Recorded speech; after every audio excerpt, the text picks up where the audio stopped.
Lights out, we're underway. Motorsport Republica podcast. James Shaw, 2025, a year that was. Yeah, it definitely was.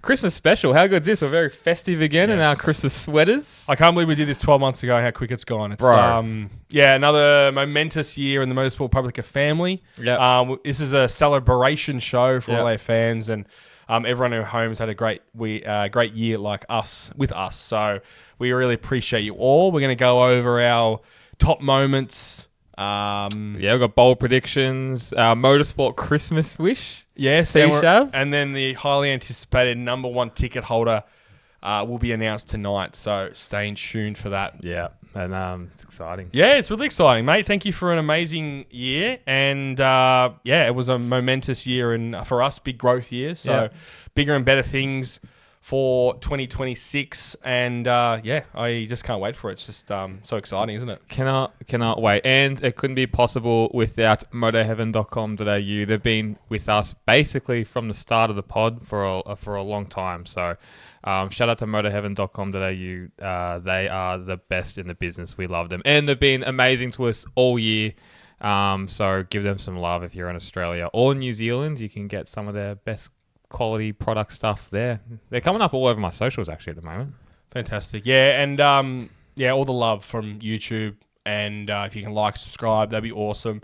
And then jump on our Patreon for anything extra. We've got a couple of really cool things organised for the off season as well. So and we've got early access to a lot of stuff as well on our Patreon. Yes. So what does it cost, James? $7 a month or something? It's less than a cup of coffee a week. So help us would be really appreciated as well. So yeah, and if you quit smoking, it's free plus some. It's actually like 3 cigarettes. Yeah, it's like 3. When I used to sell bikes, you probably did this trick as well. It's like the bike costs $60 a week, but if you like $40 a week, but if you quit smoking, you've literally got a free motorcycle, and I've just improved your health. How can you not buy this motorcycle? That line worked all the time. That's it. Let's start tonight with some shout outs, James, because I think it's appropriate. Okay.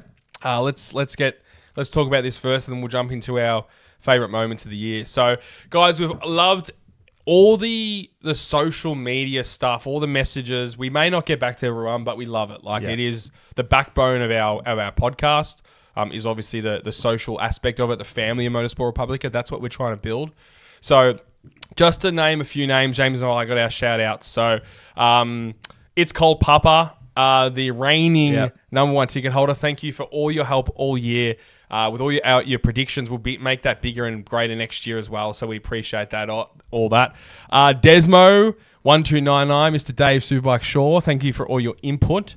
A big fan of the pod, Joe Achilles, is a big YouTuber, James. Yep. Big YouTuber. A lot of people follow him and follow us. So shout out to him. He's been a great source of information throughout the year. Thrill House, CMac993, thank you. Sepsi, of course, Hart_Malbon, Keegan87, Sean Cody, Mitch Bunting, Sam Sal21, my personal favourite, Jared Mazden, Steve Bradshaw, Layfield, Matty Stevens, That Shady Life, Braden Butaleg, J9 White 99, Derek Hall, and Bay Bikes, just to name a few. I love it. Great list. Jamesy995, thank you. Mitch Fagan, Braden Hardcastle, one of the OGs, Caleb Russell, Jono.87, Tom McLennan, I think it was a local Dymo boy, Bridgie Gould, D Silver 87S, Jack Giles, again, one of the locals. Not locals, one of the OGs, I should say, and A Cooper 1986. As you said, if we've missed anyone. You even stuck the missus in there. Yeah, no, I did. Yeah, had to? She likes every single reel. Did you have a gun to the back of your head? Nah, she always does. But no, that's We've missed one big name, James. One big name, and you're going to announce it. Bandana Man. No, that is one big name. Bigger name. I want you to tell me who is the 2025 number one ticket holder for Motorsport Republica. Oh, we're doing it this early. We are. Now, our number one, 2025 number one ticket holder has to go to Willie Nels. Yes. Thank you, Willie. You've been amazing support all year. He's even sent us merchandise, James. Yeah. And we said we can be bribed. Yeah, that's true. We were bribed. Yeah. We were bribed. But no, he's fantastic. He's a really nice guy. The wittiest man on Instagram. I'm going to give him the the name. Yeah. But yeah, thank you for your support. You've been amazing this year. So Yeah. year 2, Willie Nels, thank you for all your support. Yeah, he's been amazing. I've met him a couple of times. We even watched a World Superbike race with Willie Nels. We just ran into him. What a treat for him. But really, really, really good fella. He supports us heaps on Patreon as well. So, yeah, you got to get around him. Yes. And yeah, being supportive on Patreon does get you up the list.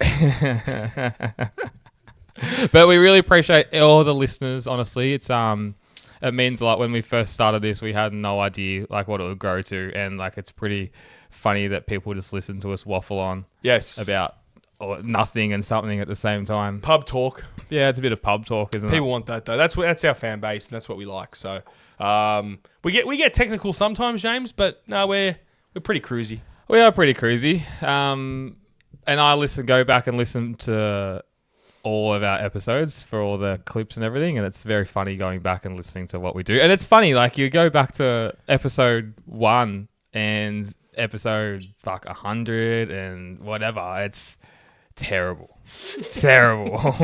I think you were listening to some of them today. You're going back and it's fucking shocking. Yeah, episode 22 I watched today, and talk about waffling on and pub talk. Yeah. We used to sit around for an hour and a half and waffle, but it's growing from there. Hopefully we've improved it a little bit. Yeah. But we really appreciate all the listeners, and there's some names in there that have been, honestly, they've been listening for almost 2 years, I reckon. And if we've missed anyone, please reach out to us if we have missed you. If you think you're deserving of the shout out. We've forgotten about you, but we'll give you a little personal one. And feel free to always message us. Obviously, we can't get back to everyone, or we just don't see it, but still message back. Because sometimes, like, I'll see a message request and, someone might have sent like 2 things in from a year ago, and then we'll still reply to it when we see it. So, we really appreciate all of it. It's very humbling. Yeah, very humbling, and not more humbling than Phillip Island this year when we had so many people Wasn't that crazy? Coming up to us, and it was pretty incredible. So we really appreciate it, guys. That was crazy, man. Far Just out. 2 lads having a go. Yeah, that's all we were doing, man. Fuck, just drinking beers and talking shit, and it was really nice meeting everyone at Phillip Island, though. Yeah, it was awesome. May there be many more. Yep. All right, T-Shavs, I want to know, I've got, actually, this is, I'm going to start with this one. It's highlight of the year for each other. So it's what I remember about you is how I've written this one down. And it's beers in the pool in Buriram and the Sepang track walk for me. Yes. So beers in the pool was easily probably my favourite highlight of the year, as in we'd be at the track. It was like 40 degrees all day. Running around, first international race, and then getting a Gojek, whatever they are in Thailand, getting a little grab scooter. That's it, grab scooter. And then it was only like a 2-minute scooter ride to our hotel, straight into the pool, and then just sink about, 10 changs. The Thai just didn't understand how to obviously keep getting the changs back to the pool. So we've spoken about that a few times. Yeah. They don't know hospitality. If we're in America, God, it would have been like they would shut it down at 3 and asking for a tip, Yeah, that's right. But that also kind of made it all funny because, like, in Buriram, if no one's been there, it's 8 hours from Bangkok or something, like a drive. You're in the middle of nowhere, and no one speaks English. Yeah. Like, we were playing pool, speaking to those 2 girls, and they were, like, yak farmers. Remember? I didn't talk to any girls. that missus has got you in the back of the head. Well, I was definitely talking to him, and Danby scared him off, but they were just yak farmers, and they were very. What's a yak? What's a yak? It's like a cow. Okay. Yeah, it's like a big cow. I thought it was a vegetable. So imagine that you were talking to them, allegedly talking to them, and you just think about their vegetables the whole time. They're fucking big cows or some shit. That's funny. What about you? Yeah, look, I have to admit, it's just pinpoint little moments. Like, we fly into Buriram and we have 4 hours sleep, and we get to the airport the next day and we jump on this little bloody jet from Bangkok to Buriram, and we hop off, you and me, and we're walking down the stairs, and it was fucking hot, and we're walking towards the Buriram airport. And then Adrian's taking photo of us in front of the sign. I'm like, fuck, how cool is this? We're in the middle of butt fuck nowhere. Yeah. 24 hours after being in Melbourne, just working at our jobs, and then just running amok in the back of the pits and just going and talking to people and feeling so out of place in the media center is just the most hilarious thing ever. Yeah. Like, why the fuck are we here? Yeah. But just those little moments, man. I love walking in and walking out of places with you when we're at the track and stuff. It's just, we're a team. And it's so much fun. So. It was wild. I was a bit worried for you a little bit through those days because it was so hot, but you did well. Yeah. It was, we were in there's a funny story. We're in the Pramac on the Sunday morning. We're in the Pramac, in their garage, and one of the team personnel is showing us through the bike. But I'm cooked. Like, it's hot in the garage. I've had like 3 hours sleep. I'm hungover. I'm dehydrated. I'm everything you could possibly be. And they're talking about ride height devices, and I'm just looking at James, and I'm fucking covered in sweat. And I'm going, oh god. And James is like, film it. So I got my phone. I'm like always passing out. Oh god. But like you pinch yourself. Yeah. We're getting shown around a MotoGP bike. Yeah. And it was just one of those funny moments in my life. I'm like, I did not want to be there, but then you look back and like, how cool is that? Yeah. That was gold. Yeah. It's I remember that. It's actually on the vlog that we did because I filmed a bit of you like in that pits, and like you were like a tall building swaying about to collapse. It's exactly what you were. Yeah, it was that was good, man. I think Buriam takes the cake, doesn't it? Yeah, it does. Yeah, I wish we could go in a couple of months' time, but anyway, there's always the following year, isn't there? Yeah, exactly right. Funniest moment of the year for you, Tom? So there's such a random one. It just sticks in my head. We're at the Italian restaurant, Phillip Island. Not the Pino's, the other one. And I don't even remember being... Oh, yeah. Greg Russ is in the distance, and like we know Rusty from a little kids. And Greg Russ gets up and he looks at James and he waves at you. And you're like, and I'm like, who's that? He goes, Greg Russ. I'm like, what? I'm like, do you know him? Nah. Fake it till you make it, bro. You had to be in that situation. Yeah. I'm fogging up because the bloody hot things. But yeah, fake it till you make it. We had a good chat to him. What a nice guy. Yeah, he came up, shook our hand. I just laugh every time I think of that story for some stupid reason. And if you're an international, you don't know who Greg Rust is. He is like the institution of motorsport commentary in Australia. He would have done the F1 in Australia for Channel 10. He did. Every now and then. Yep. V8 Supercars, huge. Yep. Would have done MotoGP stuff as well. Like institution, voice of a lot of motorsport for a long time. And he's like, I love the podcast, love what you guys do. And like Tom and I were just like, that was actually... To be fair, because we grew up watching him, was almost more like a more pinch yourself moment of almost anyone I've ever met. I know, it was the strangest moment that, like, he recognised us. That's the weird thing. As silly as it. I know we're rambling on here, guys, at home, but yeah, we're just reflecting on what a year it was. For me, the funniest moment by far has to be, so it's late Saturday night in Buriam. Don't worry. Late Saturday night in Buriam. I've got a few stories about me that I definitely cannot say on this, but well, I guess I could, but it doesn't really matter.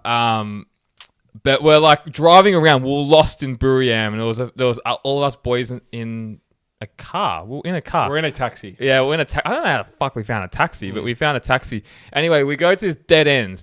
And it's like, you got to go like walk up this massive temple to get to this place. And we're like, we're not doing that. It's like 2 a.m, 3 a.m, whatever it is. And Tom sees a dog and he sticks his arm out the window and he's like, oh, hello, doggy, trying to bite it. And the dog just goes, hop, and bites down on his hands at like 3 a.m. And we're like... we're like pissing again. It's a moment where you just have to be there, and you're like and then you've got your arm out the window. You've got this dog latched onto your hands, and then you shake the dog off. It goes running, and we're like, "Do you need a tetanus shot?" You're like, "That would be right." Yeah. And he just slept it off, and we're good. I don't know how you didn't need anything after that. Well, the next morning, that was when I woke up rough in the bloody Primac pits, so I had something. Yeah, true. Well, you drank enough alcohol to obviously clear that. Tom and James here from the Motorsport Republica podcast. Are you planning on going to a MotoGP race next year? We have teamed up with the legends at OnTrack Experience. What are they offering, James? Tom, they are offering European hospitality with MLAV Racing and Jolie Kelso, access to the back of the paddock, garage, and service road. Amazing stuff. Every race on the calendar, including official MotoGP test days, full season experience from start to finish, and possibility of joining us on the podcast, Tom. Wow. Guys, if you want the ultimate experience, we have single race passes and also season passes up for offer. So jump on the OnTrack Experience website and find out for yourself. Thank you. Thanks. Yeah, it's true. I don't bounce back like I used to, that's for sure. Nah. Every time we've been to Southeast Asia, Tom and I, a few times, and you have been in the wars, I think, every time. Yeah. But I think we just figured it out when just preparing for this pod. You don't handle extreme hot to extreme cold, and when you I've been into your room in a hotel and it's like 8 degrees, and then you walk back out to 40 degrees, it cooks you. Yeah, something in that. Definitely. What's your motorsport Christmas wish? So we're getting on track now. We're getting on to a bit more motorsport stuff. My motorsport wish for 2026 is Hamilton retiring. Oh yeah, one last Formula One hurrah for this pod. Yeah, I think he needs to hang up the boots. That would be my wish. And go out with a little bit of dignity left. Okay, I like that. What about you? Do you think that's going to happen though? No, not anymore. I think it's too far gone. But not so too far gone. I think you would have made the decision by now if it was going to happen. So. Well, why would you hang up the boots now when you're going into new regs next year? When you got like one, maybe a small chance of Ferrari, and Hey, it's a wish. That's right. I like it. I like it. For me, my MotoGP Motorsport Christmas wish is Marquez re-signs for Honda midway through next year. There's a lot of talk about that, isn't there? Yeah. We're going to have a Chris Vermeulen pod launch soon. If you're a Patreon member, it'll be out now. But that is Chris's prediction without giving too much away. Yeah. For 2027, Honda. There's big talk about how much money Honda is throwing at this project, and it looks like they're well on their way to having a competitive bike again, and the new regulations, new tyres really resets everyone, where Honda now look like they've just got this strong focus back on the Grand Prix project and making a rideable bike for everyone. The worst thing you could do is really put Marquez back in there, but that is my Chris's wishes for Marquez to re-sign with Honda and make Honda great again. Yeah, it would be amazing to see. I don't know. I think he's in the new family now. I think they're going to find it really hard to let him go. Do you think there's any chance ever of Marquez going back to Honda? Because look, he'll get a massive paycheck. I know the money won't mean as much, but he will get a massive paycheck out of it. But in all honesty, in my point of view, I'm going to Honda. They've offered me $12 million a year. We'll pay you 13. Ducati, yeah, and Honda will go, we'll pay you 25. Yeah, but where does it stop? Like, I just don't see Ducati letting him go. True, but I think it's not up to Ducati. I think Marquez's heart is at Honda. It's complete. That's I guess where I'm basing it from is yes. I'm sure he loves Ducati and he loves being there and winning, but I still think his heart is at Honda. Where and it's true, and we will see, but the money is almost arbitrary, really, at the moment for him and his career, because he's turned down a disgusting amount of money, where it doesn't matter as much. Goes to Grassini and then gets his mojo back for. I just don't see it as that big of. I know a lot of people see it as such a big fairy tale for him to go back to Honda and win another championship, but he's been there, done that. I don't know. For me, it's just not. It's not something that I'm like, oh my god, I'd love to see that. That's fair enough. Yeah. I guess, maybe because I'm a Honda nuffy, I'd love it. How much would it... Okay, let me ask you this. If Marquez goes back, signs of Honda, Repsol signs again, it's back, Dynasty's back, would you... I'll have my Rossi t-shirt. I love it. I absolutely love it. I don't know if I want to do this question just yet. Maybe we'll wait for that. Who has the most pressure going into the new year, Tom? The answer to that is Yamaha's head office. Yeah, I like that. Big pressure. They've got every other team growing where they've sort of stayed stagnant. They tried the V4. It seems like it hasn't worked yet, but time will tell, obviously. I mean, they haven't had a good shot at it just yet. But for me, Yamaha is just the most under pressure. I think KTM just they got a, they've just got not an ace up their sleeve, but like they've got an excuse, obviously, with the coin. Yeah. New owners coming in. They've got excuses. Honda's had podiums. Aprilia looks fast. Ducati's going to be there. So, for me, it's got to be Yamaha. I couldn't think of really a rider that's under pressure for next year. I mean, the obvious is probably Pecco, but I think he'll go to another team if he has to. So. Look, I agree with Yamaha for sure. I guess another branch off the Yamaha answer you've said is the pressure is on for them to keep Quartararo. They have to build a fast bike, which we all know is not going to happen, and then he's going to be out anyway. So I think to get results is huge, which the pressure is mounting. It's so hard on Yamaha right now, and from what we saw in Valencia, which again can be a bit of a nothing test, like Jack Miller's just come out and said everything's done for Yamaha. They've proved all the reliability of this new engine. They can go guns blazing, but I still reckon they should have done that fucking halfway through last year. Yeah, you know what I mean? it doesn't make sense to me. They've waited so long for all this stuff. Yeah, and it's too long now because Quartararo's going to go, fuck this. And then might finally get something together and then the new regs are out. That's it. It doesn't make sense. But they might be playing that smarter than us where they're waiting for that, but, Yeah, look, true. Next one I had for me was easily Jorge Martin for me. I'm pretty bullish on Jorge Martin. I understand that, but he has to go out. He's got pressure on him. Like, he's come out and said, if I was fit, what did he say? He was, I was fit and I was on a Ducati, I would have fought with Mark down to the last race. I rate that. I rate that he said that. That's awesome. I like that he says that. Yeah, I think that's great that he says stuff like that. We need a bit of fucking pizzazz in the media and not be such a robot. Yeah. And I love that. I don't think it's correct, but I like that he says it. Is it... Bro, do you think that Jorge Martin would have taken it to Valencia if they were both on factory Ducatis? I don't think Valencia. Maybe Portimao. I reckon second last race. You just got to think... Oh, you got to remember how fast this guy is, man. I know, but remember, he only just beat Bags. And look what Mark made Bagnaia cry. You got to remember, though, that 24 bike is like... But that's on him. Yeah. Dude, let's be honest. Like, jump on to the next question, because I'll relay on to this question. Second one I had was Pecco Bagnaia. Oh, sorry. Because he is under serious pressure with Marc Marquez. What are you most excited for when racing returns? Martin on an Aprilia. Yeah, okay. Go on. So for me, it's going to be... Yes, he's going to be under pressure, but I don't think anyone's going to expect anything from him for the first half of the season anyway. Like, I think he's going to... Even if he finishes 6th, 7th, 8th, he's still getting used to the bike. Halfway through the season... That's when, if he still hasn't got results, that's when the questions really start to come. I just don't think he has that time. Because by, let's just say... Maybe not halfway through the season, but I'm talking 5-6 races in. By 5 rounds in, Quartararo is going to spit the dummy, and he's wanting out. Yeah. So if you're Aprilia, I think I know your answer. But if you're Aprilia, who are you? And you've got Quartararo or Jorge Martin. Who are you signing? Probably still Martin. Yeah, okay. I'm easily Fabio Quartararo. Yeah.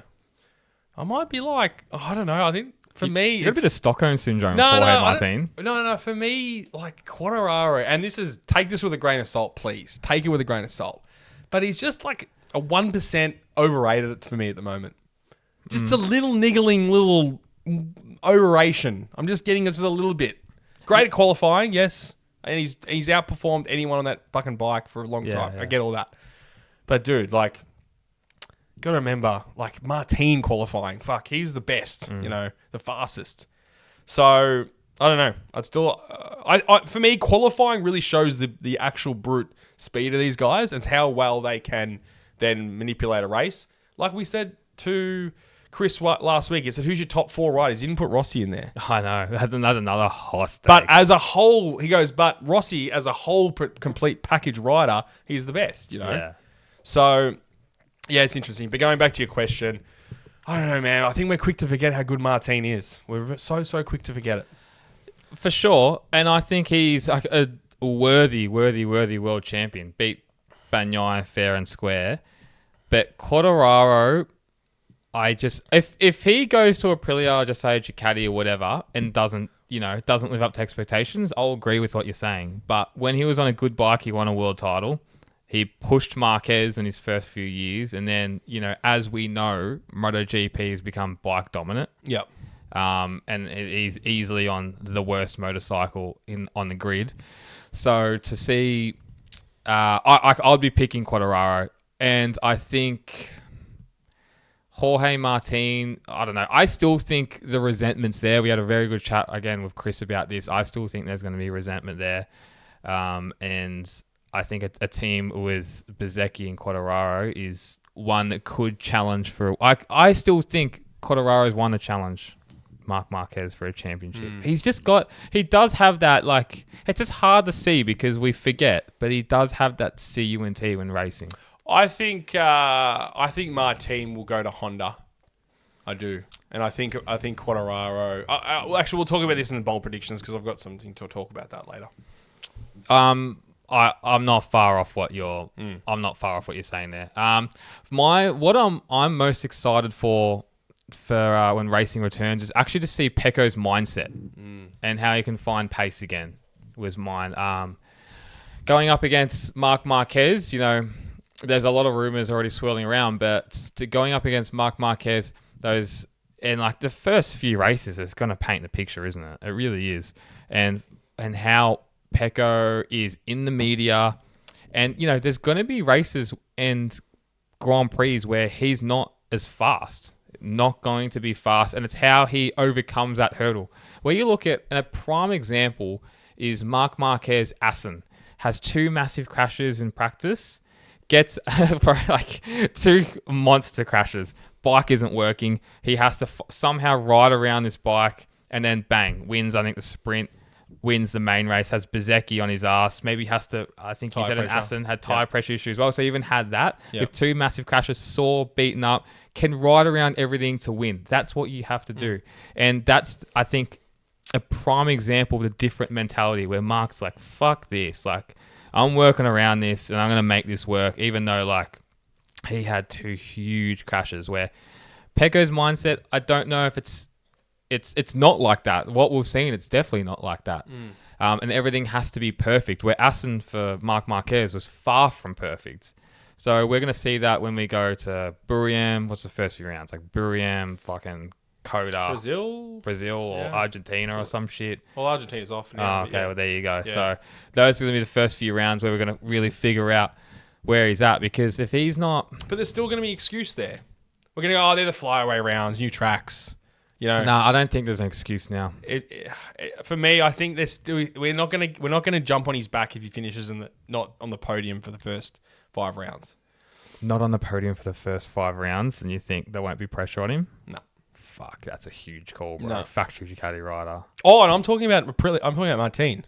No, I'm talking about Pecco. Oh, so I'm talking about Martin. Yeah. Oh, no, 100%. Pecco's on the podium in the first 5 rounds. Yeah. No. He's got to be in the top 3. Like, has to be. Yeah. Anything other than a podium for him is a fail. Yeah. Has to be. And part of me really sees him improving, definitely.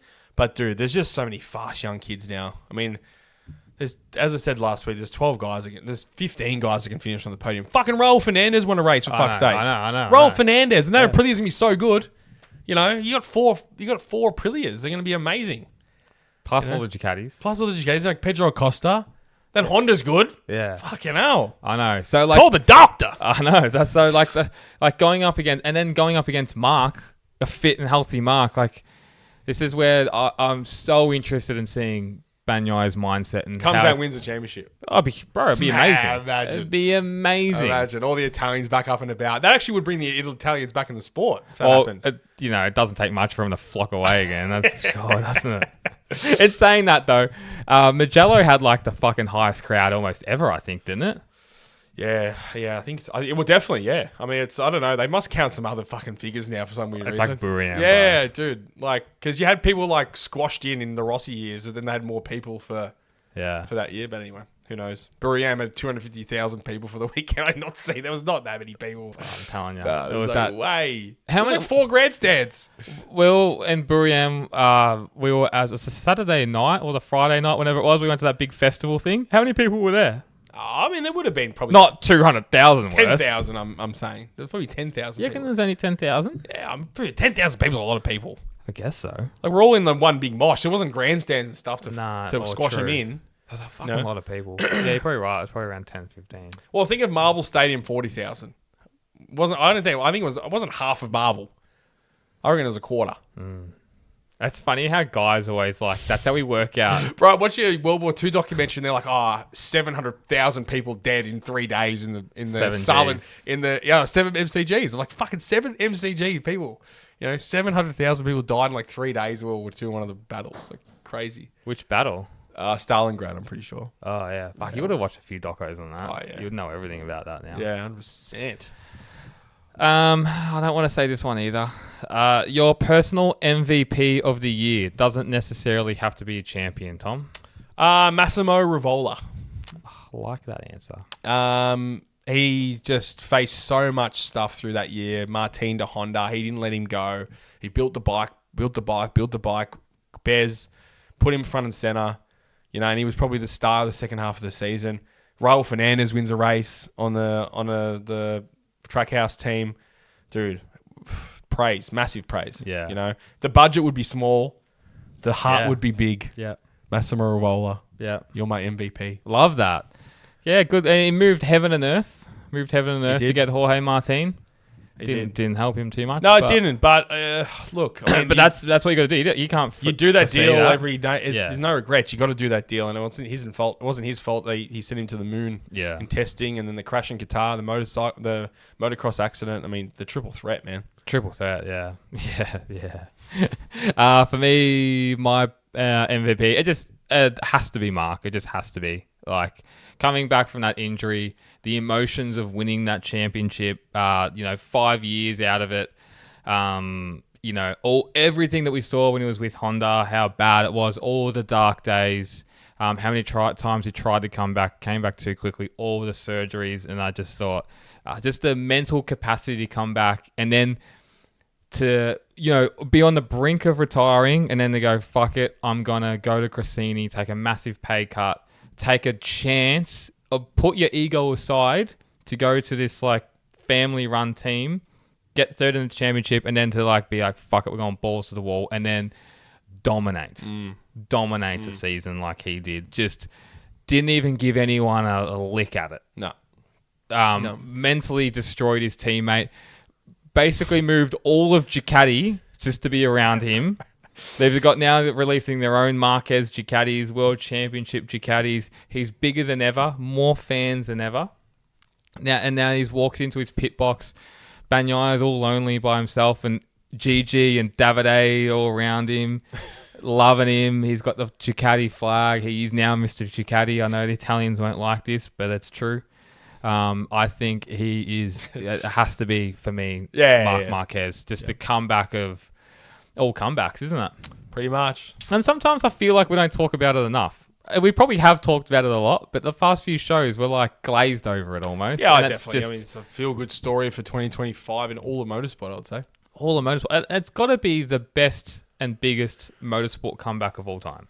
It's one of. We did ask that question. There was a few ripper ones throughout the history, but motorsport. Who's motorsport definitely. I mean, like there's Mick Doohan, Nicky Lauda. Nicky Lauda. Yeah, are the two that I can think of. Yeah. You know. No, definitely, 100%. Like the guy was, down and out. Bro, down and out in the worst team, He was absolutely done. So, I don't know, man. Like, that is as good as you can. Cody's got sunglasses on. He's just rolling into the studio now. No. What a cool guy. With AirPods, Ralph Lauren. Fucking hell. I like it. Tom, this is a funny one. Helmet, livery, or bike/car of the year? Who cares? Who cares? Oh, that's Don't need that funny. one. Don't care. Yeah. What's yours, James? Didn't even have any? Nah. For me, my favorite helmet is actually Jorge Martin's Autism. regular Autism. helmet. Yeah, like the regular helmet. I liked. Just his. We didn't see it. We didn't see it much. Maybe that's why I liked that. The World Championship colours. I like that. My favourite liveries were 2 Golf Trackhouse, obviously, beautiful, and Yamaha's R7 Noriyuki Haga livery. It was the white and red. Do you remember that at all? In Assen. Yeah, no, I do. Yeah. I didn't take much notice of it. That is easily my favourite one.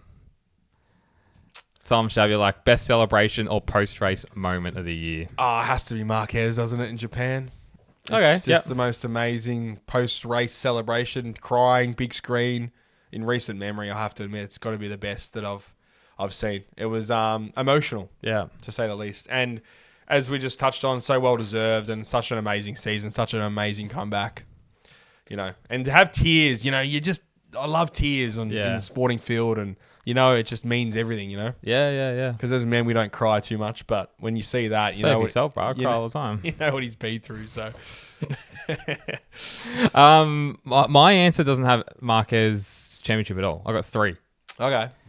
First one, I'm going to say easily my favorite was Mark's Messi celebration, Misano, taking the suit off, holding it up in front of the Italian crowds. They're all booing, hissing, hissing him. I thought that will go down, I think, is the most... That could be going down as the most iconic celebration of MotoGP ever. Wow. I don't think there's a big one. Their photos of that is incredible, and just... The hissing. And in front of the Italian crowd... He's on an Italian motorcycle dominating the World Championship. Everyone wrote him off at one stage, and they even thought maybe that he might not win in Misano. VR46 were very quick. All the VR46 were very quick through free practice 1, and yet he still did the double 1, just sealing the championship. Takes his leathers off and just shows everyone, I am the fucking man. Yeah. I love that. Yeah, I just love sticking. Hey, you know what he does? It's such an arrogant thing to do, but it didn't come off arrogant at all. Nah, because it's a boss move. It's a boss move because you got to remember he's like hated there. He's hated there, so he's hissing, James. Just sticking it back to him. Hissing. They were hissing like cats. You need to show me that one day.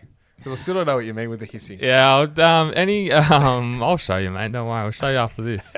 I'll do a reenactment for you. It's not very loud, but imagine if you got 100,000 people doing it. It's loud. 100,000 people, that's one MCG, mate.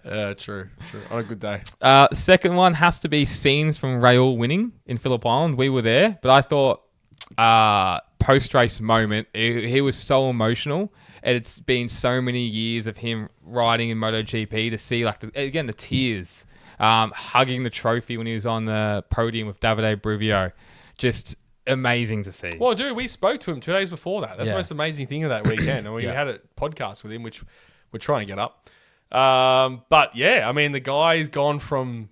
He changed his life, man. Like, winning a MotoGP race changes your life forever. I think talking to us changed his life, I'm going to be honest. Oh, it's the good luck charm. We're going to message him and say, mate, good luck charm. Come on. Seriously.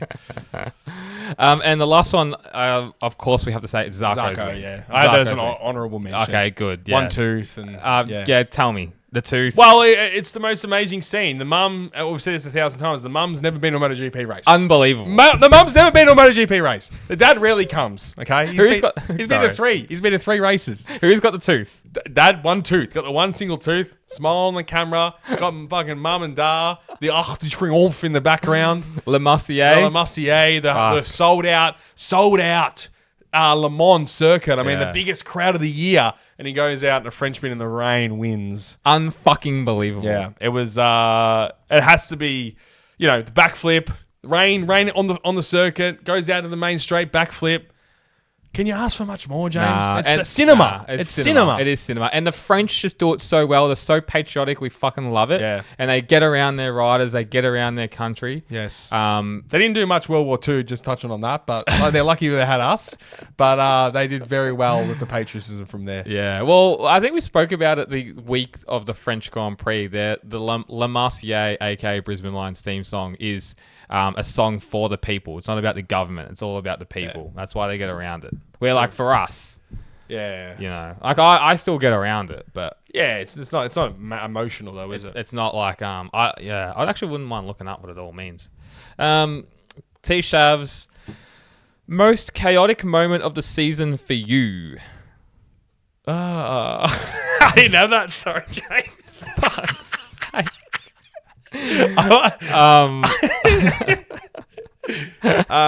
Can you think of any on the top of your head? You can't. That's fine.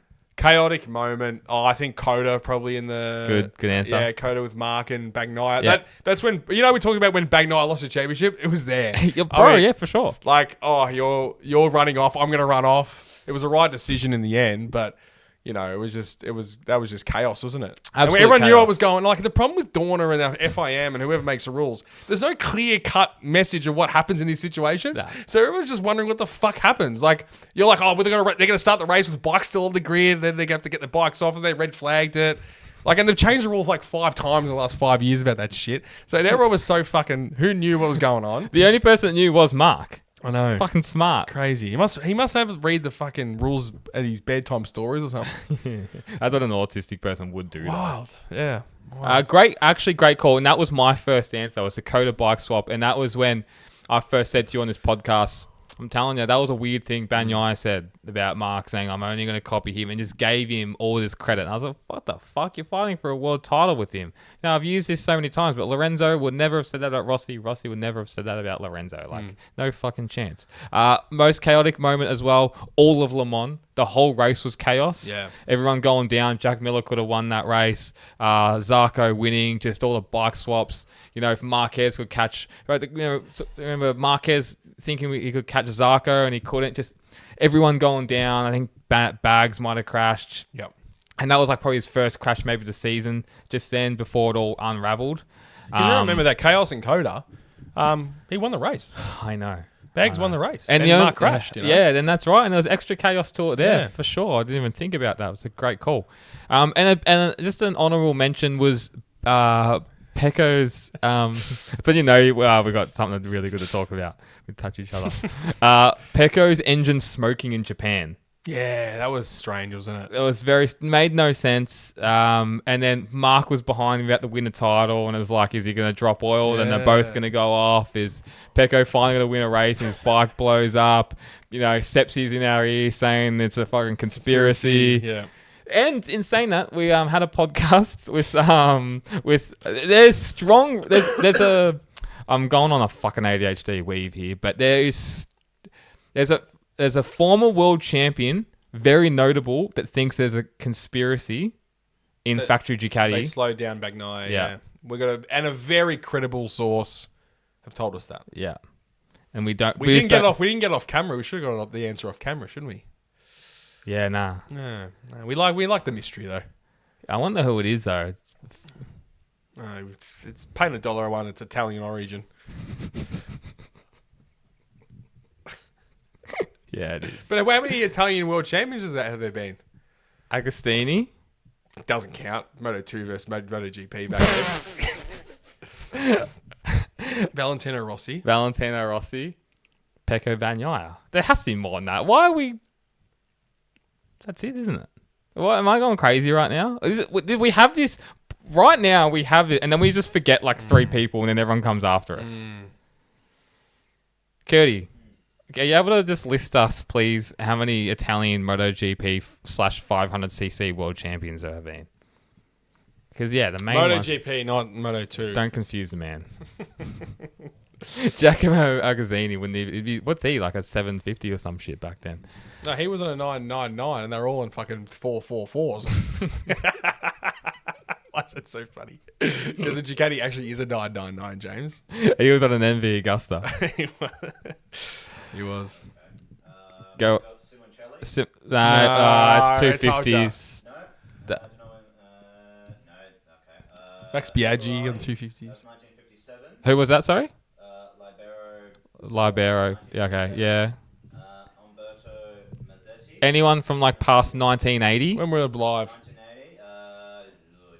Agostini. That's Agostini. And then next one's Rossi? Rossi's there. 1, 2, 3, 4, Yeah, 5, yeah, 8, 9. yeah. You're going way back. Nah, okay. Nah, that's cool. We're right this time. We're right. Thank you, Curdy. Jimmy, we always talk about the OG fans on this podcast, but what about the OG sponsors? Mate, the OG sponsor, motoheaven.com.au T-Shavs. They've been with us from the start.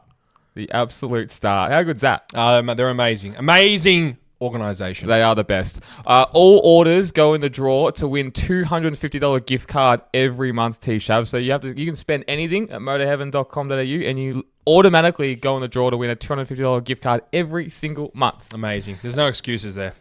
Nope. It's Australia's largest range online. And we challenge the fans to use the website. The usability of the website is the absolute best. Even you and I can find the tools or the helmets or whatever we need for our motorcycle. Guys, they have the best parts finder in the business, and it's also free shipping over $150. Awesome. Head to motoheaven.com.au. They are the OG sponsors for our OG fans. What's my next question for you, Tom? I don't want to say that one. Okay. The very last one. Yeah, let's do that one. There's two more after that. One thing motorsport absolutely needs in 2026, Tom Shavulak / MotoGP, I guess. A championship battle going down to the line. Yeah. I think it's if we get another runaway Marquez championship, it'll affect things going into 27. If we have a really good 2021 F1 style championship, the sport is just bubbling at the surface and will explode in 27. My opinion. No, that's cool. I like that. I agree. I think fucking every year it needs it. And we had this conversation maybe when Marquez wrapped up the championship and was about to wrap up the championship, and we said, do numbers dwindle when someone wins a title 4 rounds early? And I was like, fuck no. If you're a fucking fan, you're going to watch it. And we're going to watch it. And you're on the point of, why would you watch it? Yeah. And I think you're right. Like, for us, of course, we're going to watch it. And for our diehard fans, I think they're going to watch it. But I think you could tell that there wasn't as many people talking about it or watching it and just didn't really care once that big prize is sewn up. Yeah, definitely. And the other thing I think is, like, we were in Malaysia, and as much as we said, it doesn't affect things that Marquez is not there, it did. Fuck yeah, it did. Yeah, because that's right. We were in Malaysia and Phillip Island, obviously. Yeah. And it did affect things. It wasn't as exciting. You know, there wasn't that Marquez effect that the aura around him. Like, there really is, you know. Yeah. So, and on the track, both on track and off track, there's just aura. Like, you're in complete, like, you're in the bloody presence of this guy who's the best we've ever seen, you know? Arguably. I'm going to ask you a question that's completely off cuff. I'm going to put you on... 12 inches. Fucking in your dreams, buddy. I've seen it plenty of... How Curdy. big is gaping arsehole is. Oh, Jesus. PG, please, Curtis. It's funny because no one can hear you right now, Curdy, unfortunately. I don't know if I've asked you this question on the pod, and it'll be you're going to have a very interesting answer, and I want to know, who is your Mount Rushmore of MotoGP riders personally for you? Yeah, Rossi, Marc Marquez, Stoner, and Mick Doohan. Okay, fucking, that's a strong list. And I think that would be like 85% of the population in the world. It's a strong list. Casey Stoner for me has grown. What's the word, James? Exponentially. Since we've started this podcast. Yeah. Because you just got, like, everyone says, raw talent, this was the guy, you know, this was the guy. Talk about complete package, didn't have it. Didn't have the media skills, didn't have probably the patience to handle all those sort of things, which is totally fine. You're either born with it or you're not. But, man, raw talent, changed the game. He really did. He really did. And what he could have done, you know, if his head was right, his health was right, he could have been a fucking 10-time world champion, this guy. And what we've really been talking about, we got the whole Martin and Marquez taken from us this year. We really did get a Marquez and Casey Stoner. You know, we never got to see that. That would have been fucking incredible. Yeah. It's we saw the exact same thing. Valentino Rossi came in 1 year after when he took McDougall's seat. Yeah. You know, imagine if you saw them two together. I like that. It's a good Mount Rushmore. It's a fucking solid Mount Rushmore. Are you the same? I'm the exact same. I had no idea until you said yours. I was like, yep. You know, how can you go past them? I think for me, Rossi, He's not as talented as Marquez, but as Chris said, as a complete package of a human being for a business, MotoGP as a whole, he's done so much more than anyone else for the sport. When we watched Phillip Island 2015, bro, watching Rossi, and I honestly, I really did forget how I might have said it on the pod, that one. He was like Roger Federer. Yeah. Just so smooth, so precise, and he just made it look so easy. Where, yes, Marquez is very fucking brash, but Rossi just on the brakes just made everything look so easy and effortless. And you just kind of forgot. It was almost like he just had some magic about him. Talk about aura, obviously, it was Valentino, but how he rode was just, I don't know, maybe it was a sign of the times for then, but it was just like, how can you do that? How is it so smooth? How does he make that work? How does he put it into that point, into that spot or that point? How does he turn it in like that? And like him on the brakes was just incredible. And I really forgot about that with Valentino. Yeah, going into Honda, just clean passes. I know, but just almost like psyched everyone out and just did everything. It was so graceful, such a graceful motorcycle rider where I don't know if you see that as much these days. Maybe everyone is a bit more brash. Well, I think the issue is we talk about how hard it is to pass now, how big the bikes are. Probably they're all later on the brakes now. Who knows? Yeah, that's true. Aerodynamics. I don't know. It just really took me back with watching him again. It's funny. Like back then, if you were behind going into a hard braking corner, you're getting passed. Yeah. You're just getting block passed. But now it's not like that. Like you have to brake so late that you're going to run wide, and then you do the classic bag 9 move that he cuts inside really fast. Yeah. Like there was none of that Phillip Island, was there? No. You didn't see that one. We didn't see one move like that. Yeah. So different. Just block pass. There you go. Bang. Yeah. It is so different, but I don't know. And passing in like the hay shed, like. Yeah, that was crazy, Dude, if wasn't we see it? a pass in the hay shed now, we'd be like, oh my God, best pass I've ever seen. Yeah, or oh like my someone's like going into the fence. God. Yeah, every single lap, there was a pass in MG. Every single lap. Yeah. There was, I mean, not every, but like, Yeah.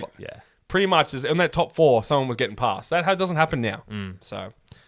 It was graceful. Watching him was, I just forget. You do just forget how good he was and how well-rounded he was more than anyone just about ever. It's just Casey, I guess, and like that's what we've learned from this pod. Everyone says Casey Stone is most talented. Mark just has like supreme talent that he just unmatched.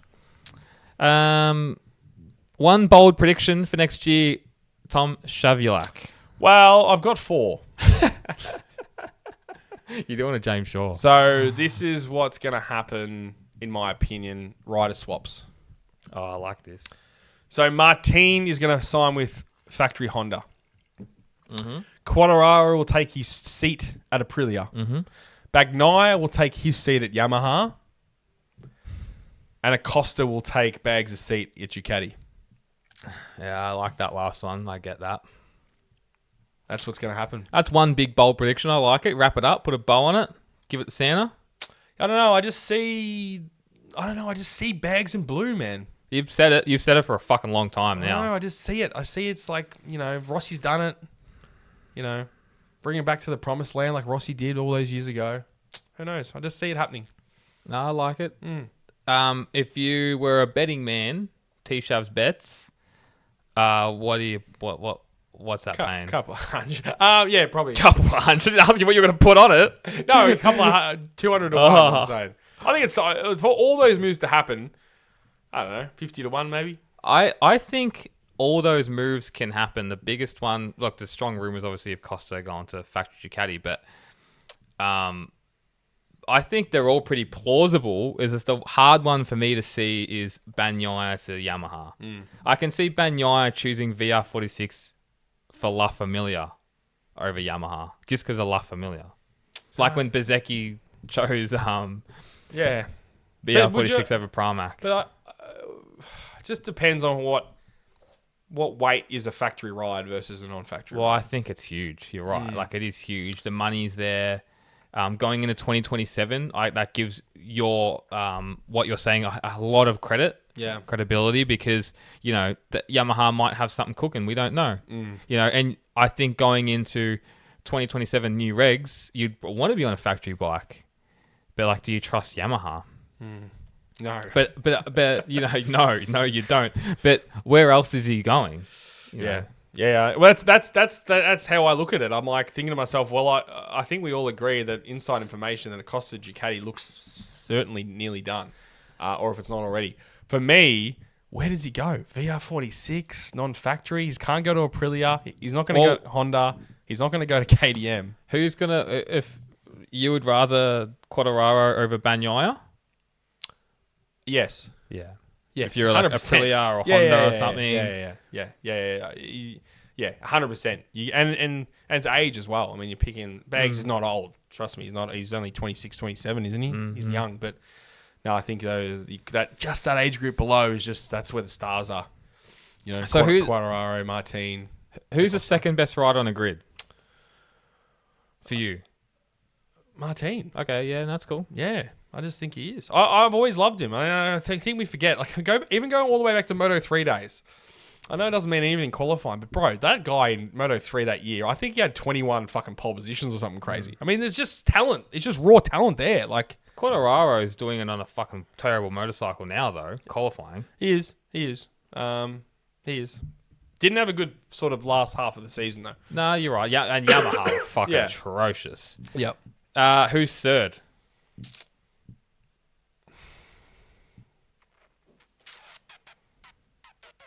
Don't know. Bezecchi's always a hard one for me. Like Costa? I don't think so. I don't think just yet. I just don't think. Bez is hard because, like, do I really see him as a world champion? Not yet. You know. No, I'm with you. It's hard. It's Bez. It's Acosta. It's it's Quartararo. I still rate Quartararo highly, but yeah, dude, I don't know. Just there's a little bit creeping in for me. Just that little bit of overhype for him. That's fair. Just coming in. I was gonna say it the other day to Chris when we were having a chat to him, like just something's. I don't know, but I might be proved wrong as usual. Look, who knows, man? But this is the fun about talking about it. That's what we do. If I had to choose, it'd be Mark, Quartararo, Acosta, Martin, Bez, Bagnaia, sorry, then Bez.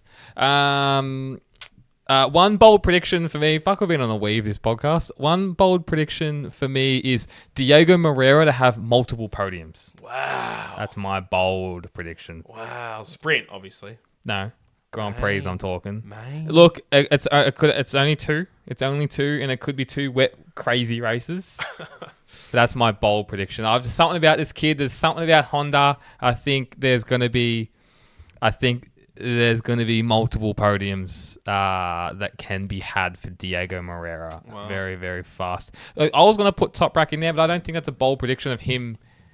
I was going to say not do that well. But I don't think that's a bold prediction. Yeah. He's on a fucking Yamaha. If you said fucking Top Rack for two podiums, I'll bloody slap you over the face. Yeah, exactly right. Yeah. You know what I'm saying? Let's go to hot takes, and I'm going to ask you this last question. Tom Shavyalak. Alrighty, big dog Tom. What time is it right now? 8:30. Okay, cool. At Hampart 46. What about? Hang on, what are you doing? Oh, we're going back to the final question. Yeah, we're going to go back. We're going to sign off with the final word. question. Oh, sorry. Yeah. Just fucking don't listen to this, man. Cut.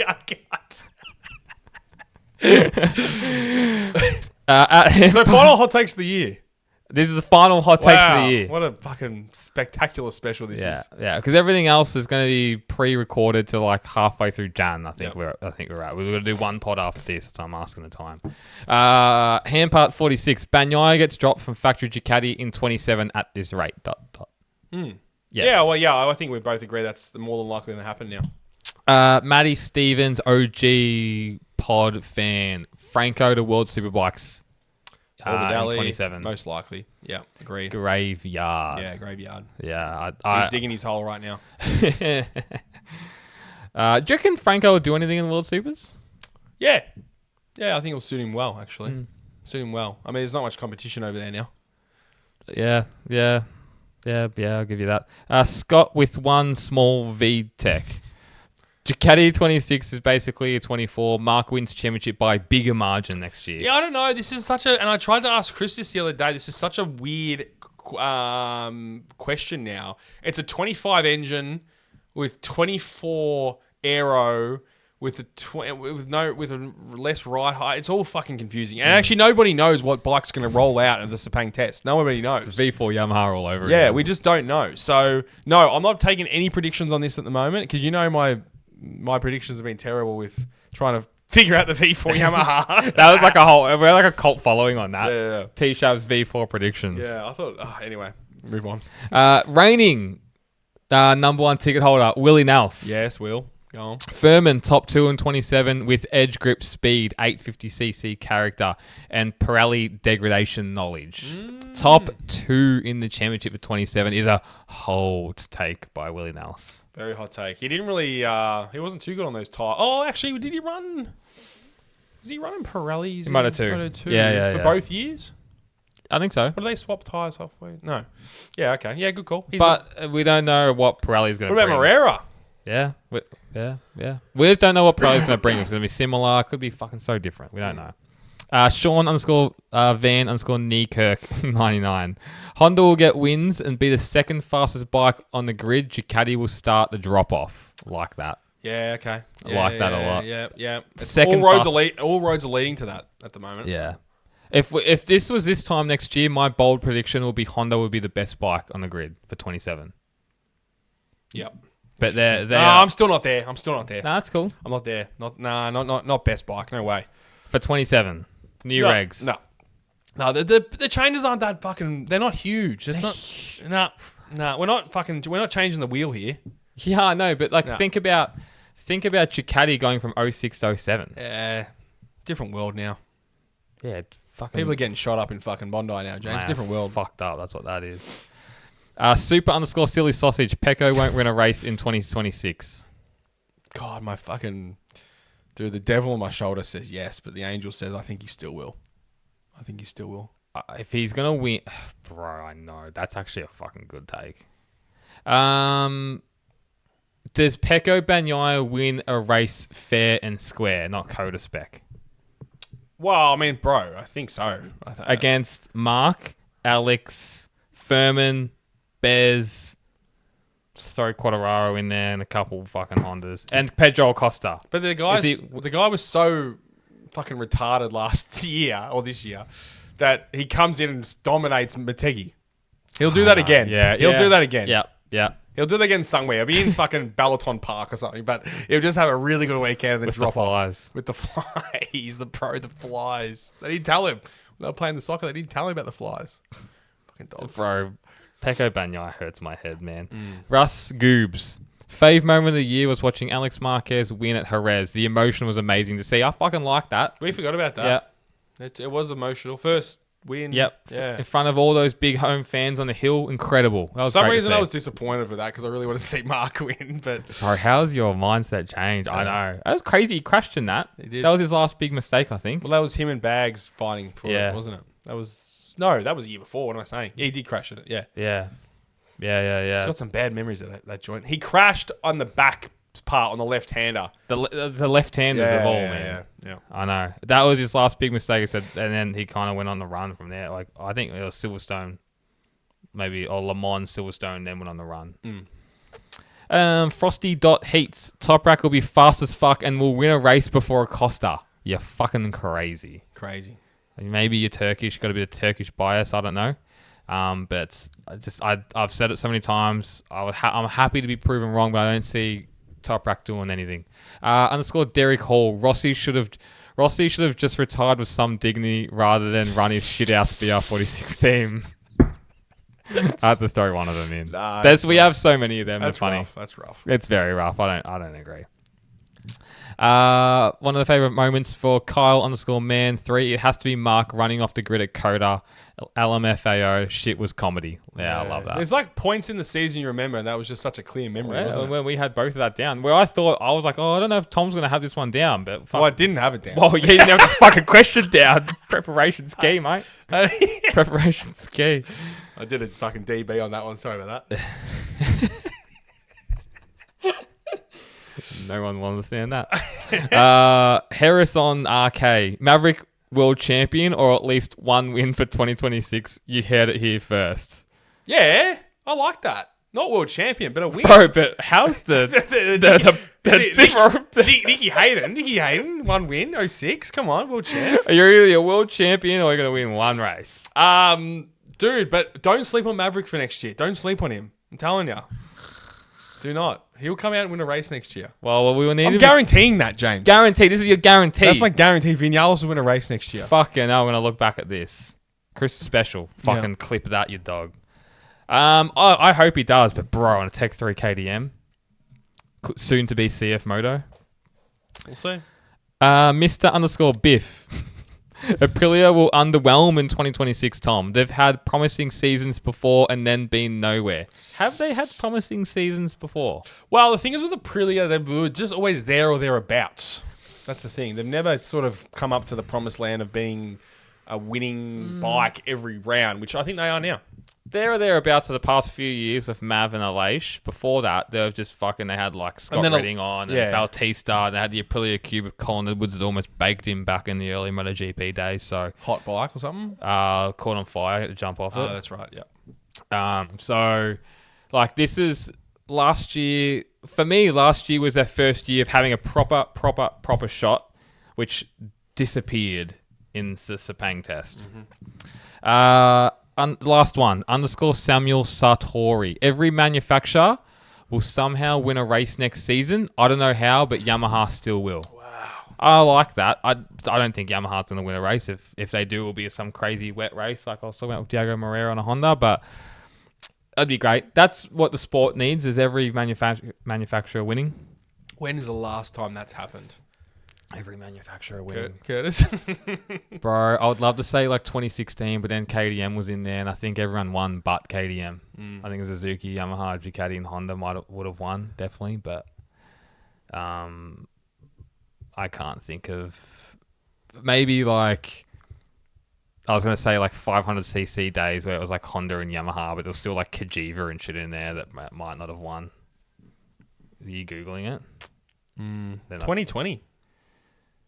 KTM. Oh, KTM. Ducati, Honda, KTM, Aprilia, Suzuki, Yamaha. Aprilia won in 2020? No Yep. chance. No, they didn't. No way they did. They didn't win until fucking Aleix won. They're telling fibs, mate. Google's telling fibs. I don't know. If anyone knows, message us.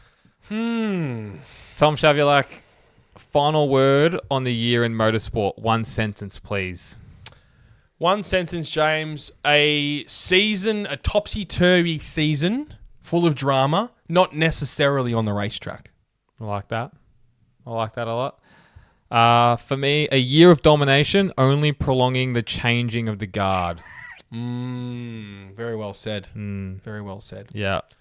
Tom Shavialak, that is the Christmas Special done for another year. Yes. 2025 done. Yes, thank you, James. What an amazing year. Thank you. Thank you for all the listeners again. We really appreciate every single message, comment, like, subscribe.